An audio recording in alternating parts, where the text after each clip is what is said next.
सुबह का समय था। गांव के एक बड़े घर के अंदर सेठ हरिराम कुर्सी पर बैठा चाय पी रहा था। घर में शांति थी, लेकिन सेठ के चेहरे पर संतोष के साथ साथ घमंड भी साफ झलक रहा था। उसे अपने धन और रुतबे पर बहुत नाज था। वह मन ही मन सोच रहा था कि इस गांव में उससे बड़ा कोई नहीं। उसी समय रामू, उसका पुराना नौकर, धीरे धीरे कमरे में आया। सिर झुका हुआ, चाल सधी हुई। सेठ ने बिना उसकी ओर देखे कहा, रामू, एक और चाय बनाकर ले आ। रामू ने शांत स्वर में कहा, जी मालिक, और बिना कोई शिकायत किए रसोई की ओर चला गया। रामू छोटी सी रसोई में चाय बनाने लगा। उसके हाथ कांप रहे थे, लेकिन मन में कोई कड़वाहट नहीं थी। वह चाय लेकर सेठ के पास पहुंचा।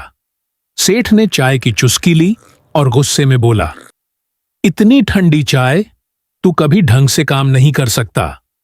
रामू ने कुछ नहीं कहा, बस चुपचाप खड़ा रहा। समय बीतने लगा।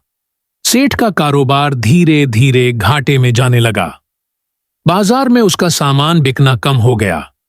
शाम को वह थका हारा घर लौटा। रामू ने बिना कुछ कहे उसके सामने पानी रख दिया। सेठ ने ध्यान भी नहीं दिया, लेकिन रामू का व्यवहार वैसा ही रहा, शांत और ईमानदार। रात का सन्नाटा था।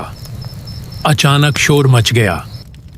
आग लग गई, सेठ का गोदाम जल रहा है। लपटें तेजी से उठ रही थीं। सेठ घबरा गया, क्योंकि उसके जरूरी कागज गोदाम में थे। वह इधर उधर दौड़ने लगा, लेकिन हिम्मत नहीं जुटा पा रहा था। तभी रामू बिना कुछ सोचे आग की ओर दौड़ पड़ा। लोगों ने उसे रोकने की कोशिश की, लेकिन वह नहीं रुका। रामू आग के बीच घुस गया और जरूरी कागज बाहर ले आया। बाहर निकलते ही वह जमीन पर गिर पड़ा, बेहोश।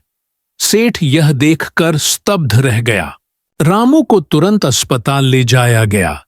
डॉक्टर ने कहा, समय पर ले आए, वरना बचना मुश्किल था। सेठ रामू के पास बैठा रहा। आज पहली बार उसे समझ आया कि जिस इंसान को वह हमेशा छोटा समझता रहा, उसी ने उसकी जिंदगी की कमाई बचा ली।